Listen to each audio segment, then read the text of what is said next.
Quantum Superman, or Alan Adam, got his powers as a result of an unfortunate event, but that was more of a blessing in disguise for this all-powerful superhero. He was present in the vicinity of a uranium engine when the device was being tested, but one thing led to another and the engine exploded because of a malfunction. This turned Adam into a guy with just a mind and no body. But wait, that's not it. Adam stopped having any sense of time, and he could practically see the past, present, and future at all times, meaning that he knew everything. In many ways, he's the analog of Dr. Manhattan and Captain Atom. Quantum Superman's real name is Alan Adam, and he's actually the Captain Atom of Earth 4. The man is uber powerful and comes from an Earth where there's no superhero other than him, so he practically has the powers of numerous superheroes. But that's just the tip of the iceberg in regards to his powers. But we'll get into that after we explore Final Crisis Superman Beyond, the 2-issue comic in which Quantum Superman made his first appearance. So let's begin, shall we? But before we go into our explanation, we have a very small request. If you like our content, please support us by subscribing to our channel. This is a very small click for you, but for us, it means a whole lot. So thank you, and let's get into it.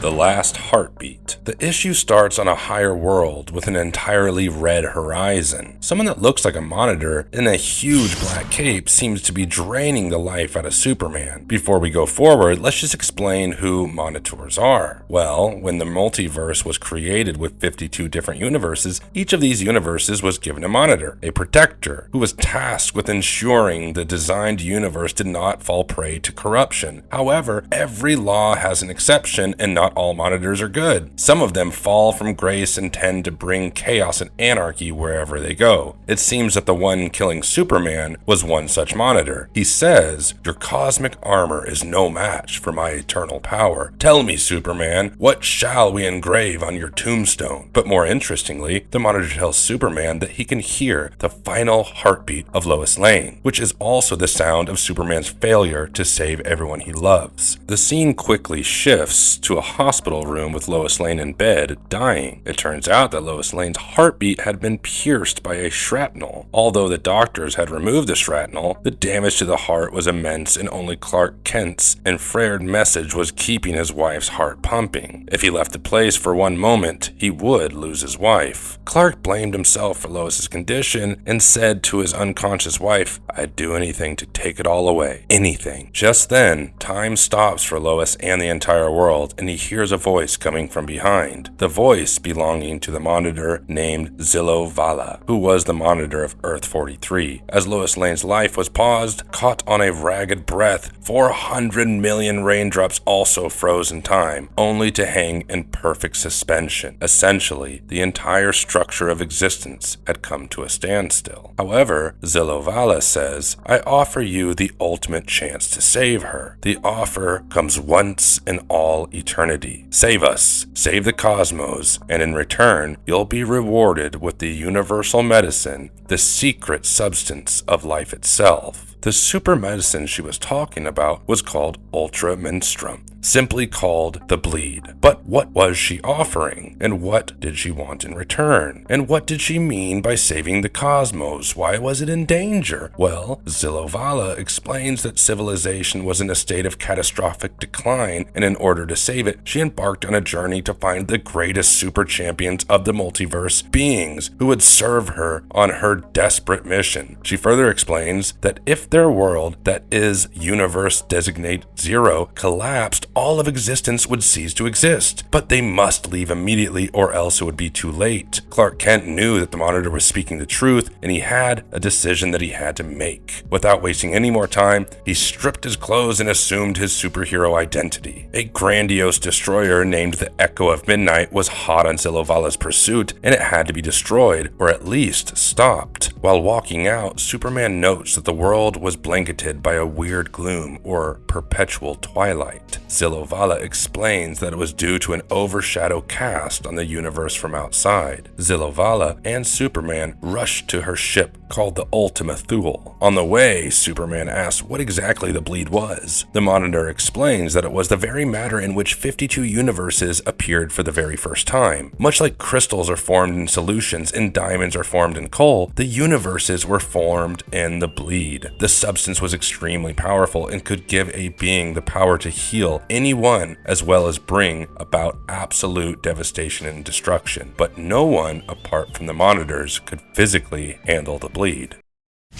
4D vision. Once inside the Ultima Thule, Zilovala's ship, she tells him that they would be traveling through the bleed storm, the space between universes, and he would need to use his 4D vision to fully understand the experience. But Superman was unaware of the 4D vision and how to put the ability to good use. But Zilovalo tells him that his 4D perspective will activate automatically when it is required, much like it happened with the other super champions. But something went wrong. Ultima Thule was under attack. On the ship, Superman meets Overman or Kal-El from Earth 10, American Alan Adam or Quantum Superman from Earth 4, and Captain Marvel or Billy Bastion from Earth 5. Superman begins searching for the source of the attack but finds nothing in his X-ray vision, telescopic vision, and radio vision. He realized that there was only one way of really comprehending what he was seeing, the 4D vision, and almost immediately he could see between the several universes and the arteries between them. The ship was traveling between universes and Superman finally sees the Echo of Midnight, but the giant ship's death ray eyes were weeping and cracking. Something or someone was attacking the Echo of Midnight. It turns out that it was Ultraman, who was the Superman of the antimatter universe. Just as they entered the reality of Earth 6, the colossal destroyer died and started to descend downward on Earth 6, but Superman flew underneath it and began lifting it in a bid to save Earth 6, because if the 70-mile-long destroyer crash-landed on Earth 6, the impact would instantly split the core from the mantle, killing at least 98% of all terrestrial life, among which there were 2.3 billion human beings. Zilovala suggested that they take the destroyer to the Graveyard Universe or Universe Designate 51. Overman takes Zilovala to her chamber and Quantum Superman takes charge of the ship's controls. Meanwhile, the others struggle to keep the monster ship in the air. They manage to reach the Graveyard's universe, Earth, and it was called for a reason. The Earth seemed to be all lifeless and ruined cities. Here, Ultraman confronts Quantum Superman, Captain Marvel, and Superman. Ultraman believes that Zilovala had promised each one of them the ultimate prize, but there could only be one person who would get it, making everyone contenders and rivals. When he asked Quantum Superman about what the latter was doing when the others were risking their lives, Quantum Superman says that he was bonding with an onboard AI. There are 10 yottabytes of data pertaining to the multiversal navigation, but the human brain has the processing capacity of trillions of instructions per second. Finally, Superman shuts his antimatter counterpart by reminding him that if the two of them even touched each other, both of them would cease to exist. The Merry Man. The super champions were beached on the shores of nothingness and absolute oblivion. However, the planet was not devoid of life. When they least expected it, the heroes got a welcoming committee in the form of Merry Man, the king of the limbo. According to him, he was once a superhero, but the world ended up forgetting him, and he wound up on Earth 51 or in limbo. Merry Man ruled over scores of other heroes who had also been forgotten by the world. In the limbo, the kings and the subjects get the same horrible treatment, so the title of the king isn't really worth a lot. Since everyone is a hero, the concept of a hero is rather obsolete, and nothing ever happens in limbo. However, there was much more to limbo than just that. The longer they spent there, the more they'd lose their memories, and the effect had already started to take place on Captain Marvel. And as that happens, the heroes would disappear from everyone else's memories as well. Superman finds the library of limbo, but Merry Man explains that since nothing ever happens in limbo, there are no stories. The library had only one book, but nobody could read it. The book with infinite pages. Superman and Captain Marvel learned that the book had an infinite number of pages. Naturally, it meant that the book was a collection of all the books previously written. They decided to take the book on their ship, whose computer had infinite memory capacity. It could read every page of the book at once and download a manual for its own repair. The two of them tried to lift the book to take it on the ship, but doing so needed the strength and stamina of Hercules and the power of Zeus. As they lifted it, the book started to telepathically tell the two superheroes about the story of the first Monitor and what followed. But by the time that the story ends, Captain Marvel turns into Billy Batson. Furthermore, the effects of the drugs that Quantum Superman takes to control his senses start to wear off, and he starts mumbling to himself. And to make it all worse, Mandrak, the Dark Monitor, had arrived on a rejuvenated Echo of Midnight after shattering the sky of Earth 51, and that marks the end of issue 1.